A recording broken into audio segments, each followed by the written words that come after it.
Relevance in a hybrid world, strategies and the best practices. Ms. Mamta Srivastava, Senior Director, Learning and Organization Development, Virtusa.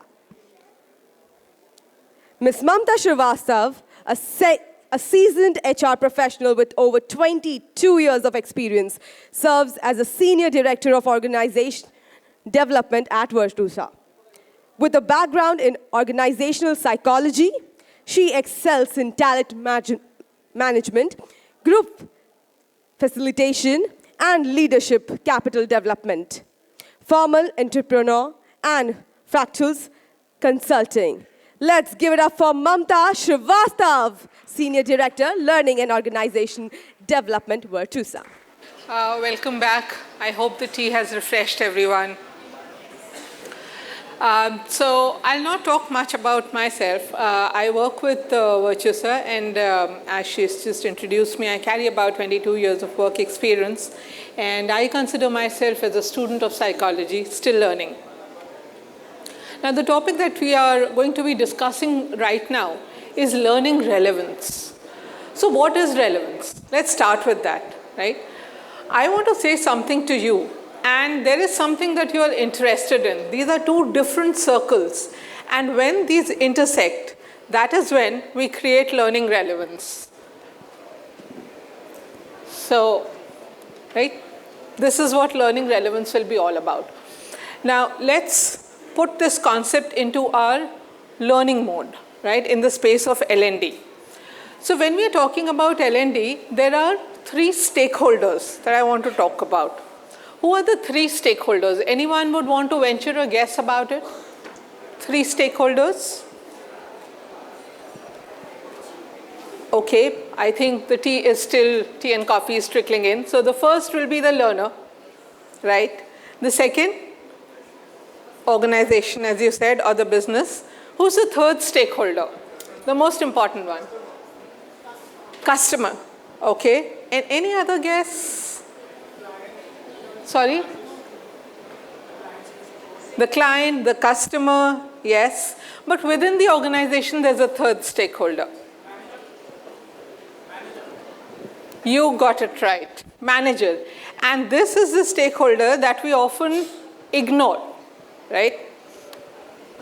So what happens? The learner is there, you're interacting with the learner, doing the sessions for the learners, the learning journey for them. The business is where you go and tell about your ROI and everything, right? But we forget the manager many a times because this is the guy who's in the middle, right? You need time from him to get the learner here, and then it is the manager who is responsible to go and talk to the business also, right? So how does it work? Now let's look at a matrix thing. We'll talk about it conceptually, and then I would share one program that we are running and how we have applied it over there. So when we look at the learner, the starting point is the what's in it for me.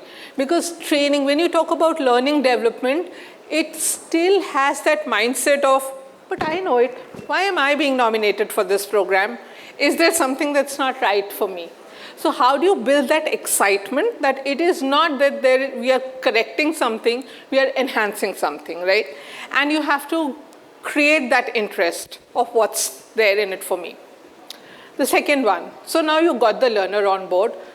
How are you really delivering your sessions in order to create that novelty factor? Because talk about any of the programs, right? And especially in the area of leadership, behavioral skills, there is a term that is commonly used. And that term is what skills? Soft skills. And I really detest this term because there is nothing soft about soft skills, trust me, right? These are the hardest to learn because each person is a function of environment, right? And his or her own personality style. And both of these factors keep changing. Imagine you've learned an equation, right? A is equal to B plus C, and B keeps changing. A will not be your answer, right? Here, B and C both keep changing, so how can A be the answer? So there's nothing soft about soft skills, and there is this pyramid right? And it's a proven research that when you start your career, at that time, 70% of the skills that you need are from your functional point of view, and 30% are the so-called soft skills, right? But as you move up the ladder, this gets inverted, and only 30% of functional knowledge is required. Remaining 70% is how you're getting work done. How many times have you heard feedback about a CEO that a CEO or a senior leader is not very good because the person does not know Excel, the person does not know how to do programming? Those are not the complaints that you will come across. It will be about how the person is interacting with others, right? How the person is getting work done. And that is where the soft skills come into play, which are soft, not soft at all, right? So convincing about that is one big part that we need to do as L&D professionals, right? Coming back to this. So when we talk about novelty, once you've convinced people, got them on board, in this hybrid era, how do you get people to really be there? And I'm talking about the attention that we were just talking about. So how many of us have heard, so I have bandwidth challenges, right? And I will not be able to come on video. And you're doing a session, you're going ahead. Once you finish the session and everyone is saying thank you and logging off, there are 15 people who are still there on the call because they had logged in and they were doing something else, right? How do we take care for all of this? That is where we need to build in certain strategies, certain tools so that your learners are really with you. And an example that we have used is we have stopped using PowerPoints. We use a tool called Jamboard. Unfortunately, Google is retiring it by the end of this year. But Jamboard is a tool, once learners are over there, they need to write their answers, and we get multiple people to write their answers at the same time. So actually, we are facilitating the session. They are the people who are actually giving their cases, and that is how we make it relevant for them, because I am not discussing theories. I'm discussing live cases over there, which they are bringing, right? And the last factor, feasibility. So earlier, when we used to have cricket matches, we had 5-day matches. Then it came down to 50-over matches. Now it's come down to T20.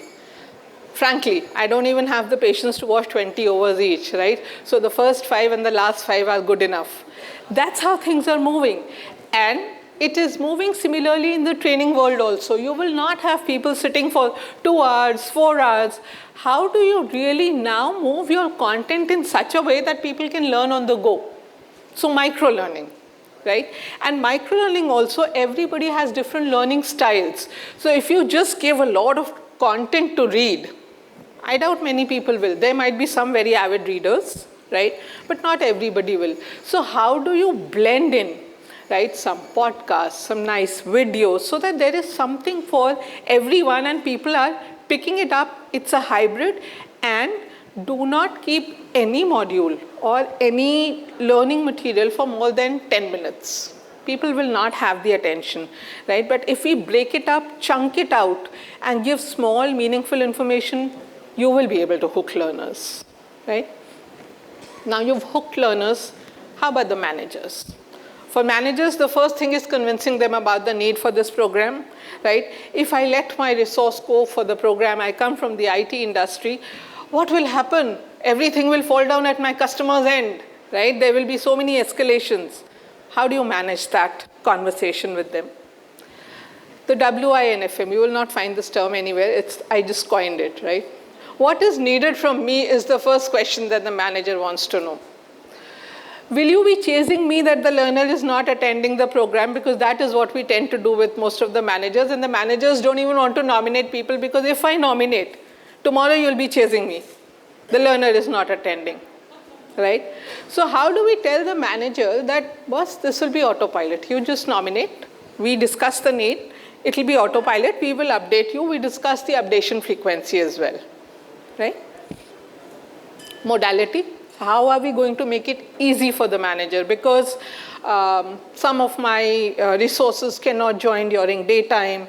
So would you be having some sessions afterwards? And COVID has now brought in this unique challenge that we have to deal with global learners, right? So somebody wants a session in the afternoon. Good, my team is there in the afternoon to do the session. But then they are in Europe. So their afternoon is 2 o'clock my time, 2 a.m. in the morning. How do we really address for those? So now what we are doing in order to address this is we are doing different time slots. We start at 9 in the morning and go on till 11 in the night. Different time slots, learners are free to join at their own time slot. So that's the manager for you. Then we come to the last one, which is the business. The first one for business. What changes for us? You will do this program. You will tell me, I met so many hours, training hours. I was able to cover this many learners. So my learner pie, I will display very nicely. But what changes for the business? How do you convey that to business? That when I am doing this session, then what is changing is the number of escalations that you will get from the customer, right? That is what is going to change. If we are able to talk about their pain points and relate it over here, that is when you get the business hooked, right? The impact. Many a times in impact, we have very elaborate pie charts, Excel sheets, where we are showing the graph of learner skill going up. But then what is the impact it is having on business? How are we talking about that? Are we able to show that because of this XYZ training program, what we were able to do is we did not need to go outside to hire leaders. We were able to get those leaders from within. All people who attended this program, what was their performance after this? If we are able to tie those parameters together and create appropriate metrics, then we have the business need also covered. Now, if you see, this is all the why, what, and how, but we are doing a different why for each person. We are hyper-personalizing the why for each person, right? So sharing one experience, the program that I would want to talk about is called We Lead. If you look at Virtusa's page, you will find some references to that. This program was conceptualized during the COVID time, right? When we suddenly found that training department is losing its relevance. Leave alone learner relevance, our relevance was in question at that time. We were so used to doing sessions in person, right? So at that time, it was an aspirational thing. We started this program with a global audience. We had 250 learners who were enrolled, and we had a 6-month learning journey. And the challenge was, how will we complete a 6-month learning journey and engage people virtually? We tried.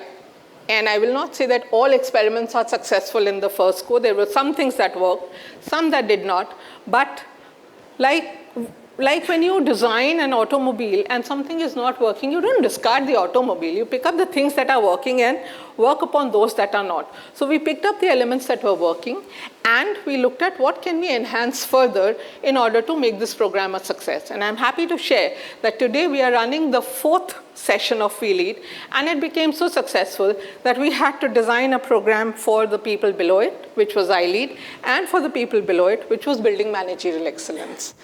One thing, I'll just take 2 more minutes. One thing that we struggle with is getting nominations.